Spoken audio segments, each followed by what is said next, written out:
This is x-p's water cutter. It's a Wazer Pro, and today I'm going to show you how to start up the machine, to fasten the material to the bed, to prepare the file on the computer, and to perform a cut.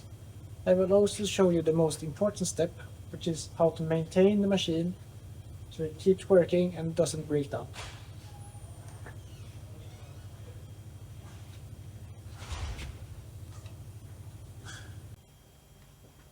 I will now show you the steps of using the machine. The first step is powering it on. You will find the key to power it on inside here, and the code is given during the course.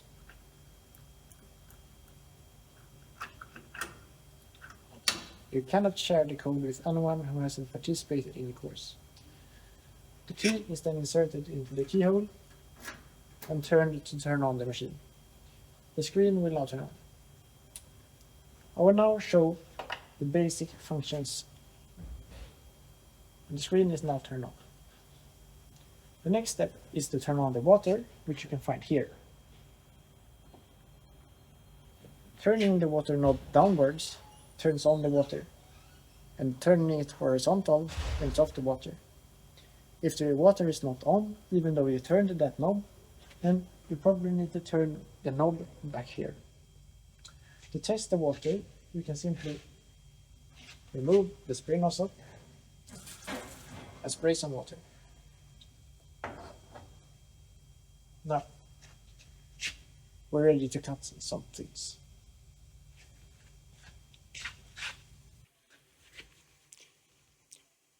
The order in which you need to perform things is located on this sheet in front of the machine. The first step is to prepare your geek code in wam.wazer.com, so we will do that now. To the left of the water jet is the computer that is used for preparing the file. You access the computer by pressing Ctrl, Alt and Delete. The username is located at the bottom of the screen, /laser3d. The password is given to you during the course. The software for the water cutter is located in the web, so open Google Chrome and type in wam.wazer.com. Now you should already be logged into our account. If you're not logged in, then contact the XP board. Wazer supports both DXF and SVG, but the best format is DXF. If you are inside SolidWorks, it's very easy to click on a surface and press Export to DXF. I don't recommend using Adobe Illustrator, as Adobe Illustrator doesn't support the right DXF export. When you have your DXF file, you simply import it by pressing Import File, finding your DXF file on the computer, and pressing Open. It will now place the DXF file at the upper left corner. The gray area is the size of the bed of the Wazer Pro. I would recommend placing all objects at the upper left corner because the origin is in this corner, and you can move the origin when you prepare the cut on the machine. So if you want to place your material in the middle of the bed, you can move the origin later, and that is, in my opinion, better than moving the design now. So, what do we have here? We can add the number of instances, we can remove an object, we can split it into parts, we can select objects, rotate them, move them by precision, scale them by dimensions. The next step is selecting the material. Even though all these materials are from factory, some of them are wrong. So if we want to use stainless steel, there are, as you can see, two different kinds. The lower kind is very weird. And if I select 0.43 and press edit material, then select it again, we can see that the cutting feed is 0. This means that if I select this material, the water cutter will not do anything because the speed is at 0. Also, if I select 3 millimeters, we have a ridiculously high cutting feed. This means you have to be very careful when selecting material. And as you can see, the upper aluminium is alright. And the upper steel is also alright. And the upper stainless steel is also alright. So a common theme is that these lower materials are strange. But keep this in mind. Now, for this simple test, we will cut in aluminium. So, select the upper category, press 1 millimeter aluminium, or the closest to your thickness. If we have 2 millimeter thick aluminium, I would suggest 3 millimeter. Choosing the thickness below your thickness is a bit risky. It could work, but you could get very rough edges. So keep that in mind. The next step is selecting cutting path. The water jet will cut through the material via a stream of water. This stream of water is not tiny, so we need to take account for the width of the stream. In fact, the width of the stream is about 1 millimeter, or the radius is more precisely 0.48. So, if we want to keep the designed dimensions of our item, we need to do what they call a radius compensation and cut outside of the border. We can also cut inside of the border if the hole is what we are looking after and not the item inside. Or we can just select that the item is not to be cut, or if dimension doesn't matter, we can just cut along the path. For very complex DXFs, it might not be possible to do radius compensation, and that's why this option exists. The next step is tabs and leads. Tabs are small tabs that get placed around the border of the object to prevent it from getting loose. This is not very needed when just cutting one object, as the water cutter head will simply move away when it's done. But if you intend to cut multiple objects in one go, then it's very important to activate the tabs, as we don't want the finished objects to come loose and get in the way for cutting the next object, as this might ruin the cut and it might ruin the machine, which is very expensive. Now, there are multiple choices. We have no tabs, we have automatic tabs, where you can increase the tab count and it will place them automatically. If we have automatic tab placement, we can still move them, and that turns it into manual tab placement. To remove a tab, we can simply press it, and to add a tab, we can simply press again. Now, moving the tab is simply done by dragging. If you want to remove the tabs later, you need to place them on a flat surface, as filing away a tab in a corner is more difficult. The next step is leads. Leads can either be enabled or disabled. But the important option is, if you select center line as in the cutting path, then leads won't work. Leads are a decision of where to start the water jet when cutting. So if we have leads enabled, it will move the cutter head away from the border, start the water jet, and then move in and start cutting. This prevents the start of the water cutter to damage the surface of the border. So if we select outside and then enable tabs, we can now select the next step, which is cut.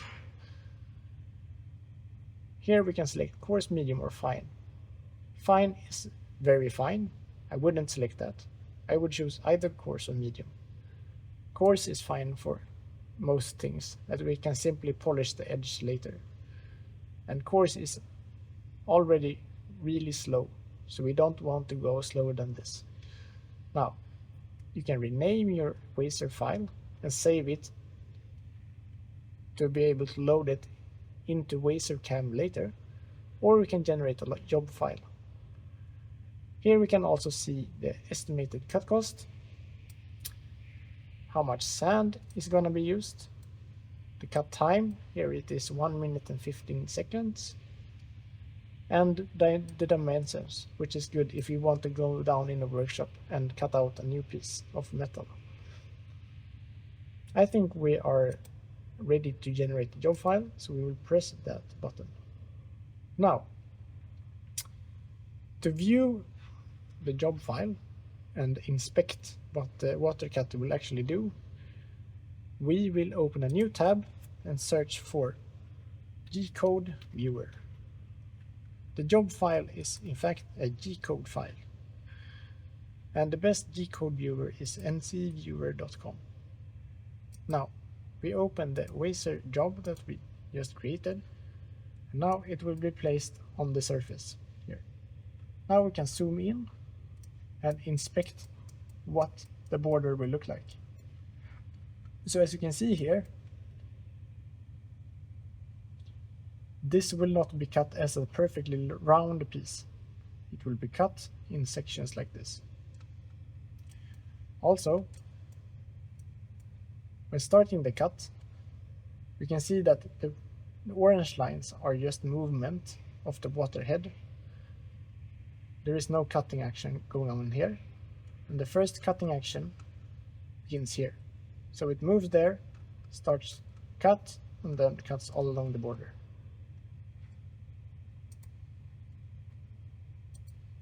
As you can see, there were no tabs, even though we have tabs enabled. This is because the tabs section is buggy. So if we, and this is the same with all the other things. If we edit something on the step number 5 and then edit something on step number 4, we need to edit step number 5 again, since you have to do this in the right order. So if we want to add tabs again, we have to press automatic tab placement and enable leads, and then we can select course and generate job file. So now when we take a look at the job file, we have our tabs. So it's very useful to use NC Viewer, as you can confirm that you actually have the tabs and that your job file looks correct. Now, this is what leads looks like. We move a bit outside of the item, we start the water jet, and then we move into the border. As an example, I did a similar item without tabs in preparation for this. So without tabs, it simply moves to the border right away, starts the water jet, and goes. So what will happen here is that we will get a pit, and then it will start going, and we will get a smaller cut line.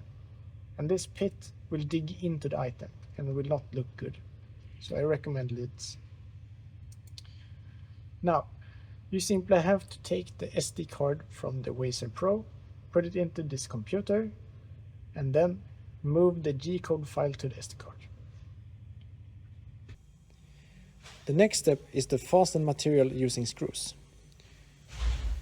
You will take the material, in this case a scrap piece, as this is simply for showing, and the material is fastened to the bed by wooden screws. So right now, most of the screws are located in the bed, but you can find more screws either on this table or on that table. You simply need to screw down the screws, not that tight.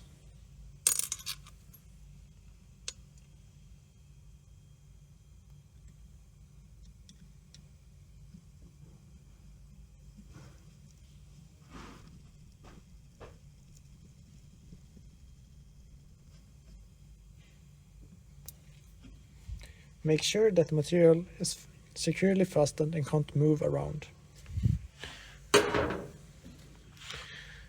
The next step, click cut and follow the machine step. The SD card should be loaded with your prepared G-code and then inserted into the side.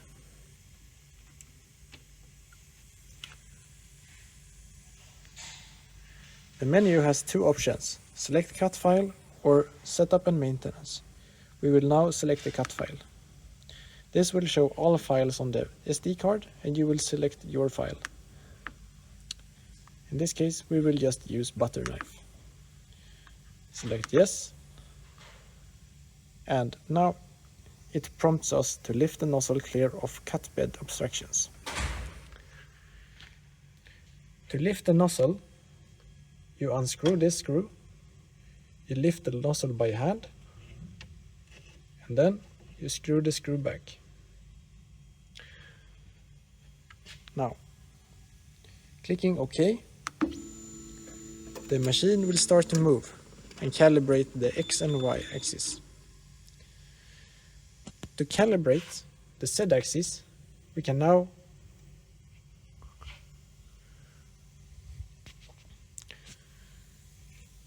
the machine now prompts us to confirm our chosen material by clicking OK. Now we need to fill the abrasive. This is done by the left side by dragging this one out. Here you can find the two nets. These are removable and you can see how much sand there is inside. Now the cut file will tell you how much sand is needed and you can estimate how much is in here and realize that we don't need to fill in this case. But if you do need to fill, you can find sand in the buckets.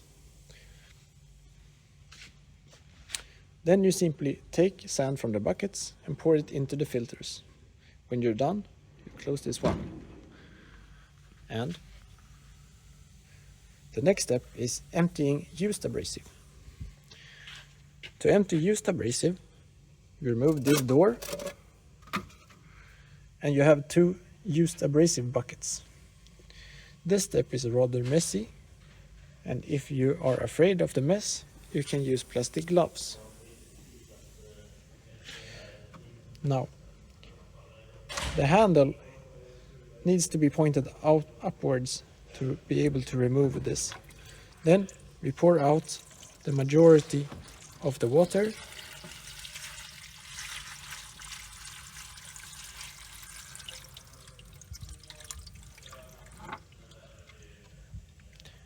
And inside you will find the used sand. Now in this case we will just do a small cut and the available space is more than enough for the used abrasive, so we don't actually need to clean this. But it can be good to clean this out once in a while. And this is done simply by pouring the used abrasive into the used abrasive collective bag. Now, to reinsert this, we keep the handle upwards, we push it down, and then we lock it into the place with the handle. The handle prevents it from popping back up. Now we can recover this to keep it nice.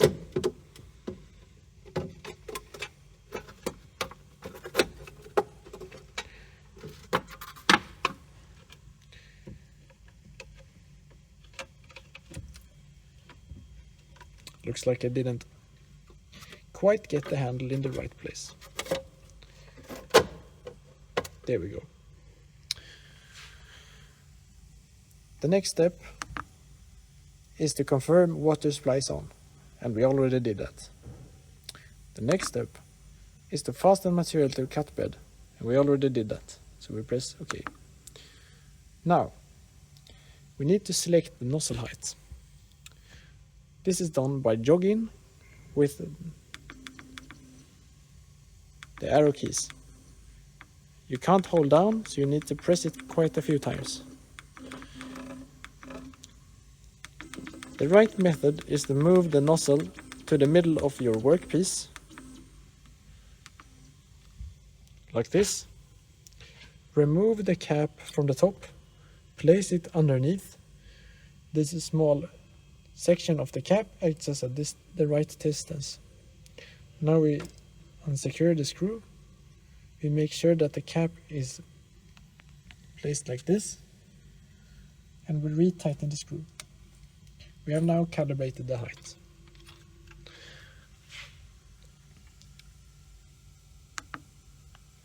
Now we are finally done with the preparations. So now we can either start a cut. This will, as we talked about earlier, start the cut with the origo placed here. So we will actually cut outside of our material. To cut inside of our material, we need to move the origin. Now we can simply move the origin to the edge of our material. In this case, we might want the edge to be here, and then press OK. We have now moved the origin. The next smart thing to do is to check the cut extents. If we press OK now, the cutter head will move and show the area in which the butter knives will be cut out. So as we can see, it is now outside of our material, but this is just for showing. So if this were the real case, we might need to switch to another piece of material. But if this looks good, then we can either do a dry run without cutting or cut the material. Pressing cut material prompts you to close the door. And then you can't simply press OK, you need to press start stop. And this will start the cutting process. You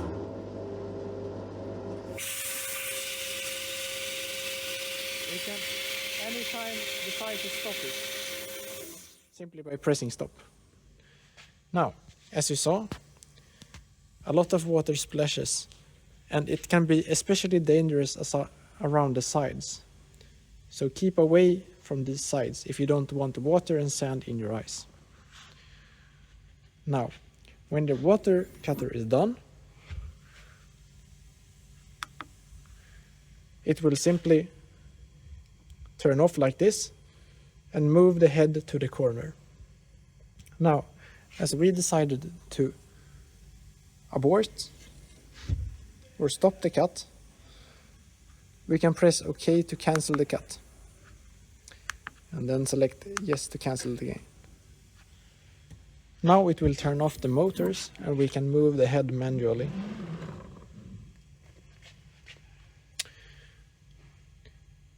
You will now have to remove the material from the cut bed.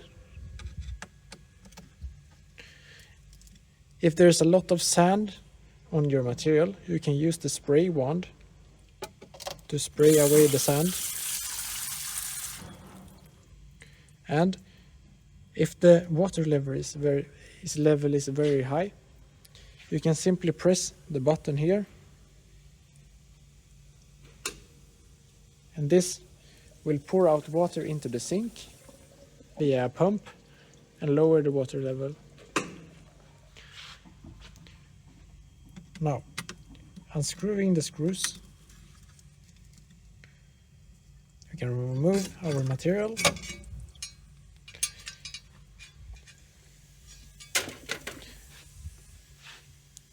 And the cut is now done. The next very important step is the maintenance. As we can see here, number 5 says tank cleaning function. This is a very important function and must be performed every time a cut is done to prevent the water tank from being filled with dirty water and the pumps from getting clogged. So this is done by closing the lid, going into setup in maintenance, and then tank cleaning. Okay.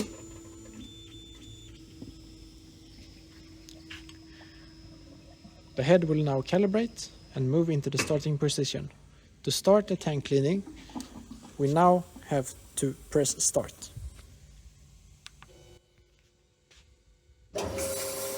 Now this machine will start the cleaning cycle, and this will take some time.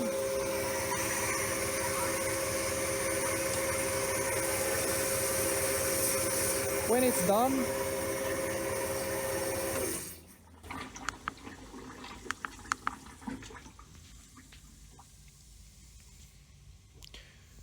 done, you can simply lift the lid and move on to the next step. You then have to empty the sand bins, as we talked about before, and the last step is cleaning the metal and magnet filters. The metal and magnet filters is the most annoying step, but also the most crucial step. They are located behind this cover that you need to remove. And this is to be done after every cut. Now, this is a dirty step. As you can see here, you have to dip in your hand, feel your way to the metal filter, and gently tug it to the right. The filter looks like this. It has a rubber end on the left that is simply pushed into this middle section, and then filter end on the right. As you can see, it's very dirty. Similar to the right side, there is also a filter on the left, and you pull this to the left to release it. Also very dirty. As you can see, you really have to clean this after every cut, because this is how they look like after one cut. To clean the filters, you take the filter and you gently pull off the rubber end. This separates the filter into two parts. We have the metal filter that you can simply flush out with some water in the sink. This is not magnetic by any part, so this is simple to clean. You don't have to dry it, you just have to clean it with water. The second part is actually composed of two parts, one rubber end and one very strong magnet. You can simply flush the rubber end with water to clean it.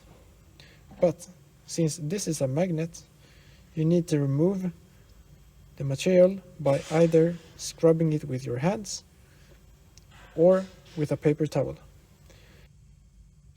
All the magnetic sand, which is mostly based on iron, will need to be removed before installing the magnet into the rubber thing, and then the rubber thing into the metal filter, and then the whole assembly into the correct location. When you've done all this, you're finally ready to enjoy your cutout part, because this was the last step.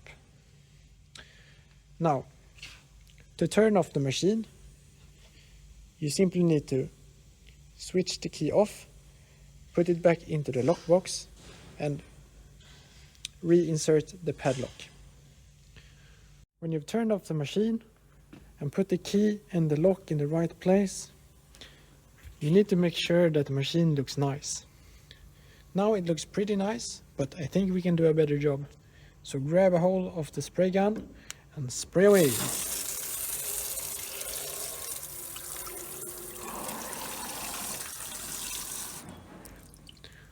Now it looks nice and clean.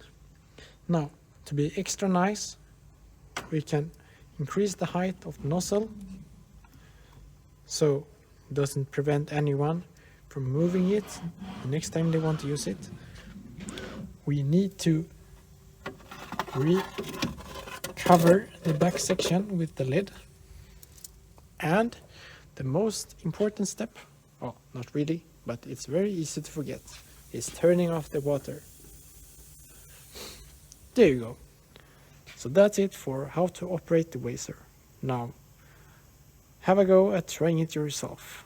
And if you have any questions, we in the XP board are happy to answer your questions, or you can join our course lab group and ask over there.